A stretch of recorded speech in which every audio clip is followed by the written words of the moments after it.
Ich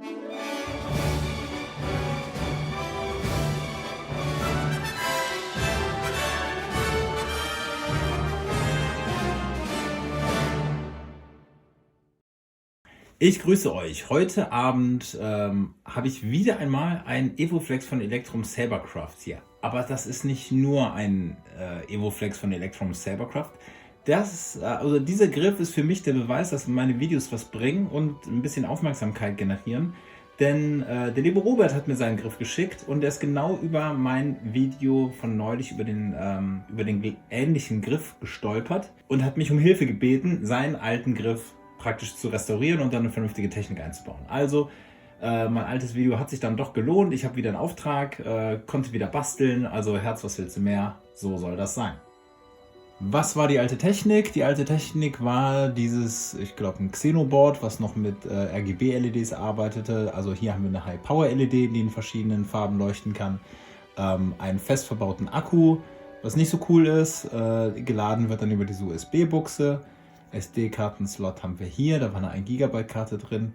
Reicht auch nicht mehr so für die Ansprüche von heute mit Musik und allem drum und dran und die Fonts werden ja doch immer größer. Also das galt es zu ersetzen und mit einem Profiboard auszutauschen und mit der NeoPixel-Technologie.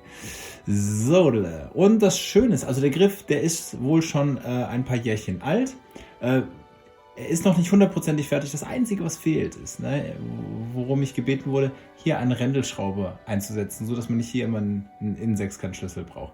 Die ist noch nicht da, weil ich das Ding in China gekauft habe und habe nicht darauf geachtet. Deswegen wird das Ding wahrscheinlich noch 2 Wochen im Flieger sitzen. Und hier haben wir wieder eine Version des Griffes. Es gibt 2 davon, bei denen die Finnen wieder ein bisschen weiter Richtung Emitter sitzen. Spielte diesmal zum Glück keine Rolle, denn diesmal wurde ich nicht darum gebeten. Also das hier ist nur eine Hülse und in diesen Teil, in den oberen Teil des Griffes, da hätte ich dann diese Schlitze praktisch reinfräsen müssen. Das blieb mir dieses Mal Gott sei Dank erspart, das ist nämlich nicht so einfach, weil ich keine Fräse habe und das mit einem Dremel machen musste, mit einer Trennscheibe. Das ist ein bisschen ätzend, muss ich sagen. Aber deswegen war es egal, welches Chassis ich gedruckt habe. Ich habe 2 zur Auswahl, eins für die neuere Version, eins für die alte Version. Beide hätten gepasst. Das alte hat völlig gereicht. Dann wurde der Griff ohne D-Ring bestellt. Den habe ich dann noch hinzugefügt. Hier unten haben wir ein Loch von 2,3 mm Größe. Der Ring hat 2 mm, deswegen würde der hier total schlackern, was mich total nervt. Deswegen habe ich hier ordentlich zähflüssigen Sekundenkleber hinzugefügt und jetzt ist das Ding hier sehr schwergängig. Was nicht sehr, sondern viel schwergängiger, aber man kann ihn immer noch leicht verbiegen. Aber so gibt es hier kein Klackern oder so, das regt mich tierisch auf. Ansonsten, wenn man auf dieses Klackern steht, mit Aceton reinigen und dann ist das in Ordnung. Wir haben die induktiven Schalter verloren, was aber auch nicht so wild ist. Deswegen gucken hier diese taktilen Taster hier hervor. Einmal durchgebohrt oder zweimal durchgebohrt und schon sitzen die Taster, die können wir hier auch wunderbar bedienen. Hat, finde ich, auch nur Vorteile, speziell wenn es darum geht, Tastenkombinationen, bei dem man beide Taster braucht, Hold Long, Hold und keine Ahnung, Click Short und so weiter, wie die ganzen Anweisungen halt heißen, um so einen Griff zu bedienen. Das ist mit induktiven Tastern deutlich schwieriger. Hier kommt eine 1 Zoll Klinge rein. Hier haben wir gerade einen Blade Plug drin, der wird hiermit festgehalten. Um das Chassis festzuhalten, musste ich hier einmal durchbohren und das ist diese Gewindeschraube, die dafür sorgt, dass das Chassis erstmal auf Position ist und auch, wenn ich das Chassis rausnehmen will, um den Akku zu lösen oder auszutauschen, muss ich die hier nur ein bisschen lösen. Es reicht wirklich nur ein bisschen, denn diese Madenschraube ist auch dafür da, dass das Chassis am Ende seinen Platz wiederfindet. Aber das sehen wir gleich noch. Was haben wir noch? Ja, 2 Tasten. Ich glaube, das war's und wir wären soweit. Ja, gucken wir wieder auf das Chassis. Hier haben wir noch unser Lochgitterblech hier, durch das unsere Akzent-LEDs dann am Ende scheinen werden. Das Schöne ist, dieser untere Teil des Griffes hier, diese Hülse, die kann auch sehr, sehr schnell abgeschraubt werden. Das passiert sehr schnell. So habe ich schnell Zugriff auf unseren Kill-Switch.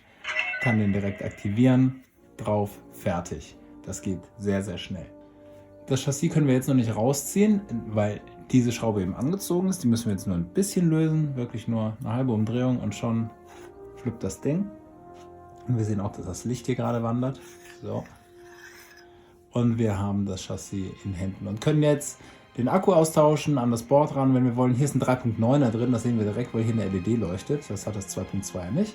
Wir sehen hier unseren Button-PCB, der Kontakt schließt mit dem hier oben. Können wir jetzt nicht, ja, vielleicht kann man es ein bisschen sehen. Jawohl, da sind die Federn. Ach, das ist ein schöner Blick da drauf. Gefällt mir. Das gefällt mir. Ein 28 mm Speaker, dann der normale 18650er Akku, Killswitch wie gesagt, 2 Buttons, Profi 3.9, NPXL-Konnektor und ja, hier unsere Akzent-LEDs, genau, die wir programmieren können, wie wir wollen. Und das ist ja, freue ich mich jedes Mal wieder dieses Chassis zu installieren. Das macht einfach Spaß. Auch hier wieder so der Moment, hey, ich kriege einen Griff, ich habe schon ein Chassis, ich muss nur dem 3D-Drucker das Chassis geben und ja, klicke auf Drücken, ich drücke auf Drucken, so rum, und dann habe ich es und ich kann es direkt installieren. Ich muss nichts designen. Das ist auch mal eine willkommene Abwechslung. Also ich designe auch gern Chassis, aber hin und wieder mal von bestehendem praktisch die Vorteile zu beziehen, das macht schon Spaß. Wenn wir das Chassis jetzt wieder einsetzen, am besten immer mit deaktiviertem Chassis, denn ich möchte hier keinen Kurzschluss riskieren am NPXL-Konnektor. Wie gesagt, das ist ein offener Stecker im Grunde. Und jetzt kann ich hier, wenn ich es jetzt verdrehe, praktisch jetzt schon nicht reinsetzen. Das geht nur so, weil ich sonst nicht an den Federn hier vorbeikomme. Und jetzt bin ich hier in Position. Ich kann es jetzt auch nicht mehr verdrehen, weil jetzt diese Madenschraube hier greift. Und die ziehen wir jetzt wieder fest, denn wenn wir eine Klinge reinsetzen würden, dann würden wir das Chassis rausdrücken. Und das wollen wir nicht. Wir wollen nicht das Chassis hier gegen den unteren Teil des Griffes drücken. Das wäre blöd. So, jetzt aktivieren wir das Ganze wieder. Schalten einmal kurz durch. Da sind coole Effekte möglich. Also das macht Spaß. Ja, da kommen wir noch zu.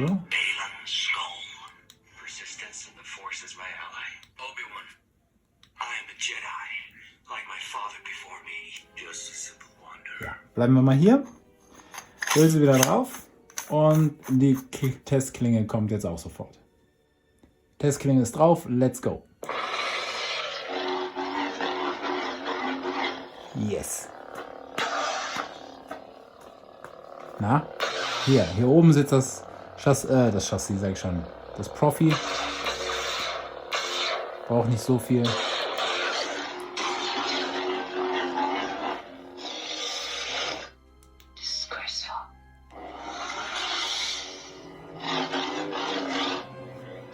Das hört sich doch wieder sehr schön an.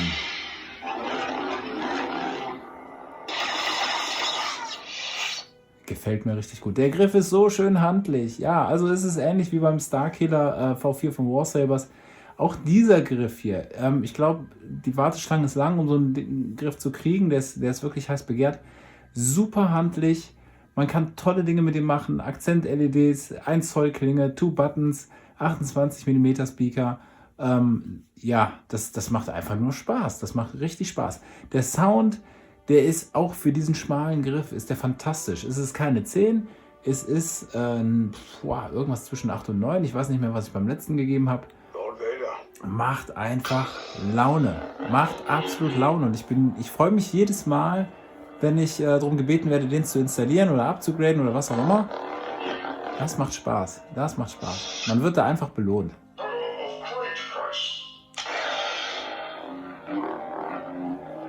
Auch hier so ein paar Fonts, die ich noch gar nicht gekannt habe. Das erweitert meinen Horizont dann auch immer mal wieder. Ich bin eher so der Installateur und nicht der sich ständig in irgendwelchen Audiotheken irgendwie rumsucht und den besten Font sich aussuchen will oder sowas. Das kostet auch Zeit, die ich nicht habe.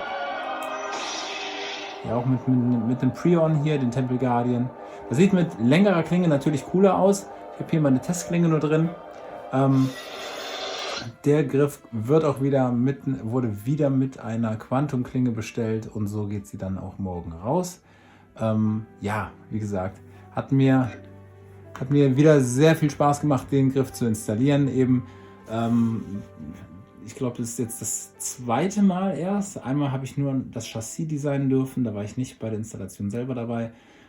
Aber ist jetzt das zweite Mal, dass ich den jetzt installieren durfte. Hat wieder Spaß gemacht. Ja, ich wiederhole mich nur.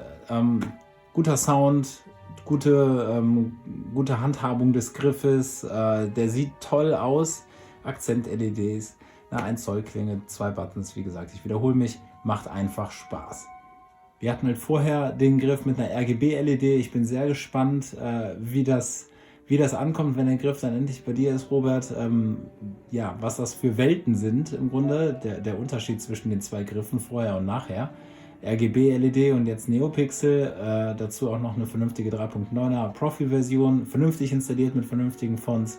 Da bin ich sehr gespannt drauf, wie er dir gefallen wird. Wenn ihr anderen da draußen einen Griff habt, der auch noch eine alte Technologie hat, der es wert ist, aufgepimpt zu werden, meldet euch gerne bei mir.